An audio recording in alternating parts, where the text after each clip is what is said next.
परम पूज्य श्री हरिशरण जी महाराज द्वारा रचित श्री राधा चरितामृतम के अगले अध्याय में प्रवेश करते हैं, जिसका शीर्षक है नामकरण संस्कार।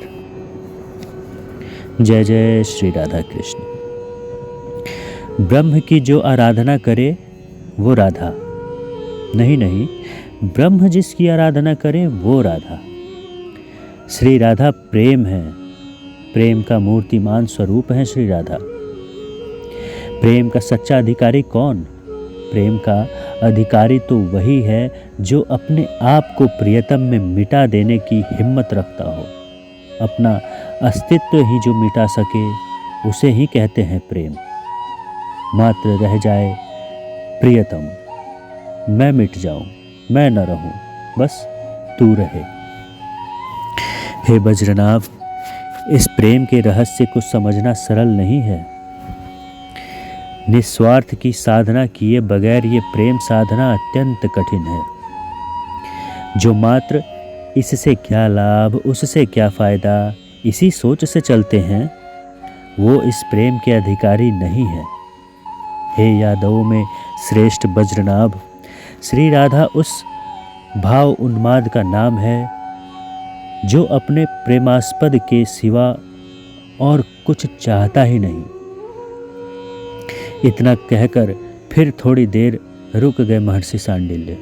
नहीं, प्रेमास्पद के सुख के लिए जो जीवन धारण करे, जिन्होंने जीवन धारण किए, वही है श्री राधा भाव। प्रेम का उच्च शिखर है श्री राधा भाव। स्वसुख की किंचित भी कामना न रह जाए, बस तुम खुश रहो, तुम प्रसन्न रहो, तुम आनंदित हो तो मुझे परमानंद की प्राप्ति हो गई, मिल गई मुझे मुक्ति, मोक्ष या निर्वाण। हे बज्रनाभ, श्री राधा भाव ऐसा उच्च भाव है जो, तो विचार करो, साक्षात श्री राधा क्या है? श्री राधा कहाँ स्थित होंगी? मैंने कह दिया ना पहले ही, श्री राधा यानी जिसकी आराधना स्वयं ब्रह्म करे। हे बज्रनाभ, श्री राधा का नामकरण करते हुए आचार्य गर्ग ने इसका अर्थ किया था, श्री राधा श्री राधा श्री राधा। महर्षि सांडिल्य भाव में डूब गए। वसुदेव ने मथुरा से अपने पुरोहित को भेजा, आचार्य गर्ग को। गोकुल में जब आए तब मेरी ही कुटिया में आए थे। मैंने उनका अर्घ्य पाद्य आदि से स्वागत किया। तब ब्रजपति नंद भी वहीं आ गए। मैं नामकरण करने आया हूँ, मुझे वसुदेव ने भेजा है रोहिणी नंदन का नामकरण करने। आचार्य ने बड़े संकोच पूर्वक कहा था। मैंने उनका संकोच दूर करते हुए कहा, नहीं, आपको नंद नंदन का भी नामकरण करना होगा। पर पुरोहित तो आप हैं ब्रजपति के। आचार्य ने मेरी ओर देखा। पर आपको पता है और मेरे यजमान को भी पता है, मैं कर्मकांडी नहीं हूँ। मुझे ज़्यादा रुचि भी नहीं है कर्मकांड में। ज्योतिष विद्या तो मुझे बहुत नीरस लगती है। मैंने हाथ पकड़ा ब्रजपति का और कहा, हम दोनों में कोई स्पर्धा नहीं है, इसीलिए आप आनंद से आचार्य गर्ग के द्वारा अपने पुत्र का भी नामकरण करवा लें, ये मेरी आज्ञा है। पर अभी भी संकोच हो रहा था आचार्य को कि कैसे मैं दूसरे के यजमान को अपना बना लूं। मैंने आचार्य को सहज बनाते हुए एक हास्य कर दिया। आचार्य, पूछो ब्रजपति से, अन्नप्राश संस्कार के दिन क्या हुआ था? प्रारंभ में ही नवग्रह का पूजन होना था, पर मैं तो उन ग्रहों के नाम ही भूल गया। फिर उन्होंने ही मुझे नाम बताए, तब पूजन हुआ। ऐसा तो हूँ मैं। ब्रजपति चरणों में गिर गए मेरे और बोले, भगवान, आप जैसा महर्षि, आप जैसा देहातीत विरक्त महात्मा और कौन होगा? ऐसा महात्मा जो 9 ग्रहों में भी नारायण का दर्शन करके आनंदित हो उठता है। ब्रजपति मेरे प्रति बहुत श्रद्धा रखते हैं, पर मेरे आग्रह के कारण नामकरण संस्कार कराना आचार्य ने स्वीकार किया है और बृहस्पति ने मेरी आज्ञा मानी। कृष्ण नाम रखा था नंद नंदन का और रोहिणी नंदन का नाम राम। नामकरण करके मेरी ही कुटिया में आए थे आचार्य। नारायण है कृष्ण, हे महर्षि।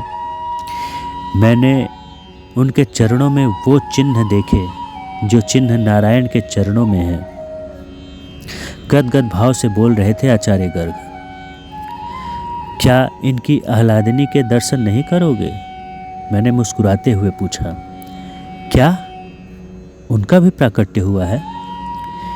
ये नारायण के अवतार नहीं है, ये स्वयं अवतारी है। स्वयं श्री श्याम सुंदर निकुंज से अवतरित हुए हैं, तो वो अकेले कैसे आ सकते हैं? आचार्य मेरे सामने हाथ जोड़ने लगे। कृपा आप ही कर सकते हैं, वो कहाँ प्रकटी हैं? प्रेम की सुगंध को छुपाया नहीं जा सकता। आप जाइए, आपको जिस ओर से वो प्रेम की सुवास आती मिले, बस चलते जाइए, मैंने मुस्कुराते हुए कहा। आचार्य को शीघ्रता थी आह्लादिनी के दर्शन करने की, उस ब्रह्म के साकार प्रेम को देखने की। वो मेरी कुटिया से बाहर निकले और चल पड़े जिधर से आह्लादिनी खींच रही थी उन्हें। हे बज्रनाभ, जब बरसाने पहुंचे आचार्य गर्ग, तब उन्हें मार्ग में ही वृषभान जी मिल गए। उन्होंने आचार्य के चरणों में प्रणाम किया। कहा, कहाँ से पधारे आप आचार्य? आज आपके चरणों को पाकर ये बरसाना धन्य हो गया है। मैं तो बृहस्पति नंद के पुत्र का नामकरण करवा के आ रहा हूँ। ओह, तो फिर आपको मेरे महल में चलना ही पड़ेगा और मेरा आतिथ्य स्वीकार करना ही पड़ेगा, विशेष आग्रह करने लगे थे वृषभान जी। आचार्य की इच्छा पूरी हो रही थी। वो इसीलिए तो आए थे बरसाने में, ताकि एक झलक दर्शन के मिल जाए श्री किशोरी के। वो गए महल में। कीर्ति रानी ने प्रणाम किया। फिर वृषभान जी ने उन्हें एक उच्च आसन में बैठाकर उनका अर्घ्यपाद्य आदि से पूजन किया। पर आपकी पुत्री कहाँ है? आचार्य अपने को पुजवाने तो आए नहीं थे, उन्हें तो दर्शन करने थे। हे आचार्य, मेरी और मेरी अर्धांगिनी की इच्छा है कि अगर तिथि मुहूर्त आज का ठीक हो तो आज ही नामकरण संस्कार आप कर दें। हाथ जोड़कर वृषभान जी ने कहा। ठीक है, इतना कहकर मुहूर्त का विचार करने लगे आचार्य गर्ग, पर कुछ ही देर में उनका मुखमंडल प्रसन्नता से चमक उठा। आज के जैसा मुहूर्त तो वर्षों बाद भी नहीं आएगा। कीर्ति रानी अपने महल में गई। वृषभान जी आनंदित हो यमुना स्नान करने चले गए। इधर पूजन की तैयारियां आचार्य ने शुरू कर दी। सामग्रियां सब ला लाकर ग्वाले देने लगे, जो जो मांगते गए आचार्य। पर नामकरण संस्कार की तैयारियों में तो विलंब हो जाएगा, क्योंकि मेरे साथ यहाँ कोई विप्र भी नहीं है।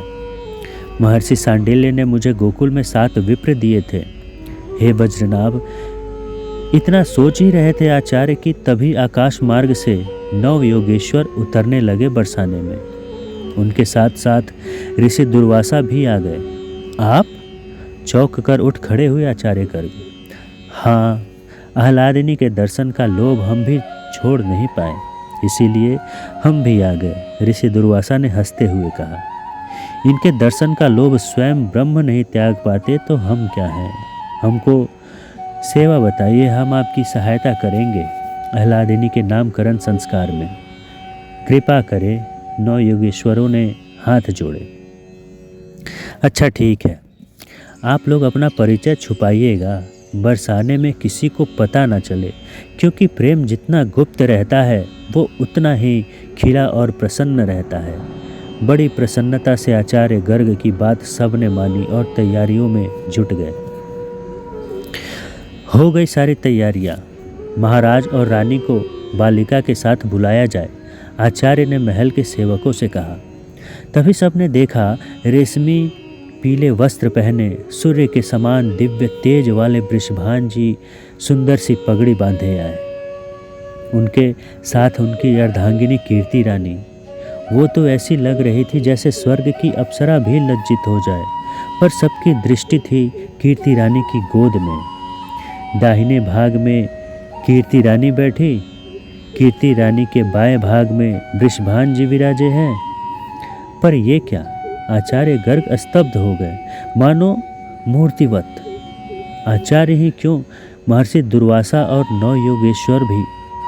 वो दिव्य तेज प्रकाश का पुंज कीर्ति रानी की गोद में हिल रहा था। चरण जब थोड़े हिलाए आह्लादिनी ने तो ओह, समाधि सी लग गई आचार्य गर्ग को।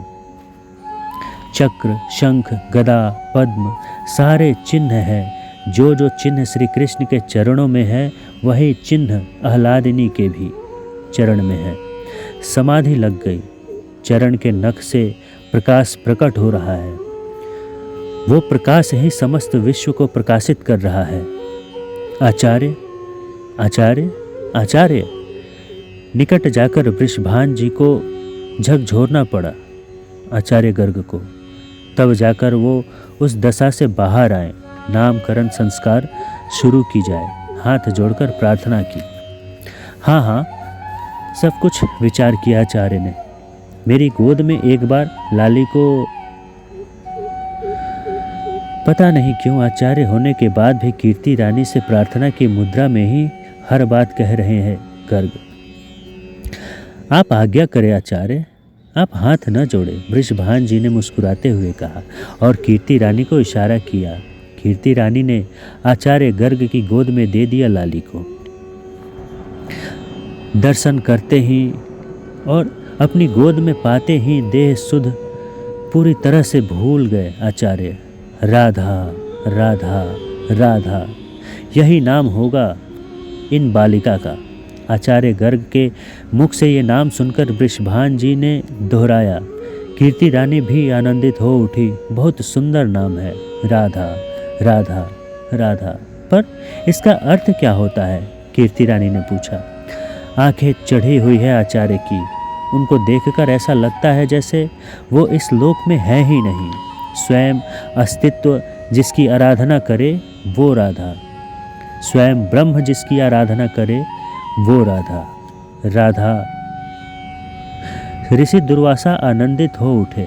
राधा, राधा, राधा कहते हुए वो भी मग्न हो गए। नौ योगेश्वरों की भी यही स्थिति है। इस कन्या का शील कैसा होगा? आर्य माता है कीर्ति रानी, उनको तो ये चिंता पहले रहेगी। अत्यधिक सुंदरी है मेरी कन्या आचार्य।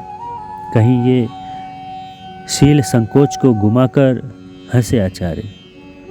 श्री राधा को कीर्ति रानी की गोद में देते हुए बोले, विश्व की जितनी सती है, महासती है, वो सब आपकी श्री राधा के पद रेणु की कामना करती रहेंगी। और विवाह? पिता वृषभान की चिंता एक समस्त जगत के पुत्रियों के पिता से अलग नहीं है। राधा और नंदसुत ये दोनों अभिन्न दंपति हैं। ये दोनों अनादि हैं। आचार्य की बातें सुनकर वृषभान जी ने कहा, तो समय आने पर आपके द्वारा ही ये विवाह संपन्न होगा। हाथ जोड़े ये कहते हुए वृषभान जी ने, नहीं, आपको हाथ जोड़ने की ज़रूरत नहीं है, पर इस सौभाग्य से स्वयं विधाता ब्रह्मा ने ही मुझे वंचित कर दिया है। क्या मतलब? वृषभान जी ने पूछा। इस सौभाग्य को विधाता ब्रह्मा स्वयं लेना चाहते हैं, इसीलिए वही इन दोनों का विवाह कराएंगे। इतना कहकर आचार्य मौन हो गए। पर यह बात भोले भाले वृषभान जी की समझ में नहीं आई।